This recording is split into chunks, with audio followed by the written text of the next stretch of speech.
Hi everyone, so today I'm filming my August book haul. I'd literally just filmed my wrap up, so I'm a bit confused. So I bought too many books in August, what a surprise, but I am super excited to read them all. I think I'm going to start with the ebooks I got first because there's two, and as always with ebooks, I will link the Goodreads link down below so you can view the covers and know exactly which book I'm talking about. I received two books for review. The first one is Moonchosen by PC Cast, which is out in October sometime. I love PC Cast work and I am so thrilled to have it, and I will be reading it very soon. The other one is Silence is Goldfish, I believe, by Annabelle Pitcher. I've read her two other books. I loved My Sister Lives on the Mantelpiece, but I wasn't so keen on Ketchup Clouds, so we'll see which one this one goes with. Now onto the physical books that I've got. I bought quite a few, but yeah.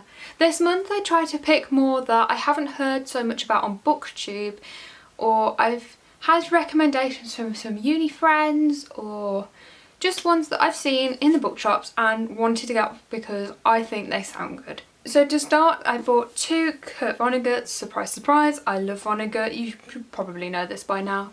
I have yet to read either actually, and I bought them on two separate occasions. I'm so excited to read them. I got Slapstick or Lonesome No More, and I've got Cat's Cradle. This one's about one of the creators of the atomic bomb, and this one looks more of a dystopian sort of. On the back it says, in this post-apocalyptic black comedy. So, well, I've bought quite a lot of poetry books this month, and the first is Milk and Honey by Rupi Kaur. I talk about this in my August wrap up. I loved this, it was fantastic, and would highly recommend it to everyone though. I have also got Undying, a love story by Michelle Faber. I saw this over on Jen Campbell's channel when she read one of the poems, and I fell in love with it. I knew as soon as it was published I had to get it, and I finally have it. I haven't yet read it, although it is marked as currently read on Goodreads because I've read like one or two of the poems in it. But I know I'm just going to love it because I flicked through and read some, and I'm waiting for the I want to sit down and read and absorb it. I just know that it's going to be phenomenal and beautiful, and just yeah, so I'm waiting for that right moment to do so. Another one that I bought this month and I read was Harry Potter and the Cursed Child by J.K. Rowling, John Tiffany and Jack Thorne. 3 stars. It was okay. It was enjoyable, but it wasn't the best. Again, that's in my August wrap up. I also have Harmony by Carolyn Parkhurst. This will be picked up very soon. I received this for review very kindly from Skepta, and it looks such a wonderful story. It's out on the 8th of September. I'm filming this on the 3rd, but I don't know when this video will go up, so it may be out now. I have a feeling this will be in my September wrap up because I'm really looking forward to reading it. I believe it's about a family and one of the children has autism. The next one that I have is one that I picked purely because it sounds interesting, and that is Hangover Square by Patrick Hamilton. Aside from what's on the back, I do not know anything about this book. I haven't heard it mentioned once on BookTube, but I am looking forward to getting to it. Another one that I bought because it looks good, and I am actually currently reading, I'm nearly halfway through, is The Graduate by Charles Webb. I'm liking this. The writing style's not my favourite, but it is good. Another one I have got is Motherland, a novel by Joe Macmillan. I will confess the main reason I picked this up is because it mentioned Tamworth in the blurb, which is the town very close to where I live. I do not live in Tamworth. My hometown is mentioned in this book within the first few pages. It also looked quite interesting. It's set in the 1970s and it's about a girl who is a communist, I believe. Yeah, she is a communist, and obviously she doesn't fit into Tamworth. But yeah, it looked good. It looks a really interesting story. Now for another poetry book I've bought, as I said, I've bought quite a few this month. This is Red Dock by Anne Carson. This looks really quite experimental with it. This is not your standard poetry format, it's kept in margins, and it's a lot of prose poetry in here. I've got this set up as well. Then have A Kestrel for a Knave by Barry Hines.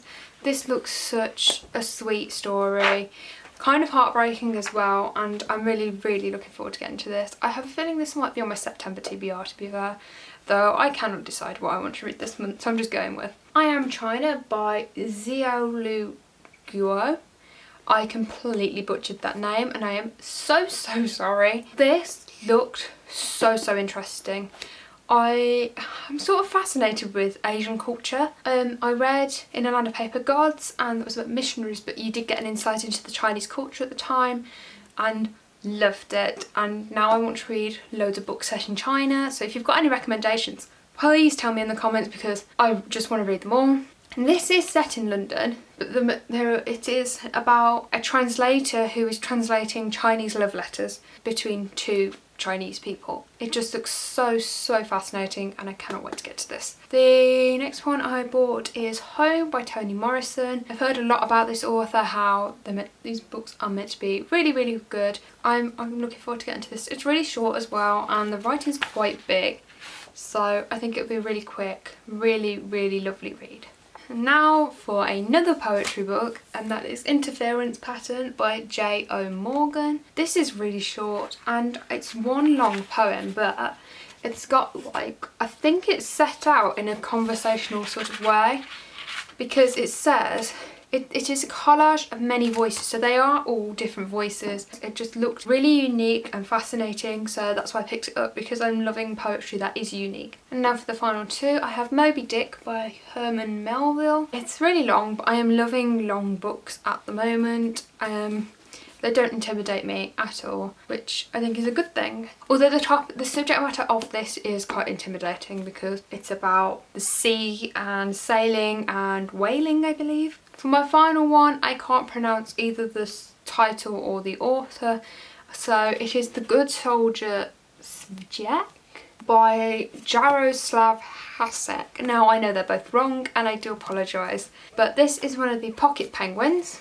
I think this is really ironic that it's a pocket penguin because it is 901 pages, so not exactly pocket sized. But on the back it says it is one of the most hilarious and subversive satires on war ever written. As I said earlier, Vonnegut writes satire and I love his work. This looked so fascinating, and it's set in the First World War. Just can't wait to get into this. It's got illustrations throughout it. I've just got to try and find one. So this is my August book haul. As always, if you've read or got any opinions on these books, then leave a comment down below. Don't forget to like and subscribe, and I'll see you next time. Bye!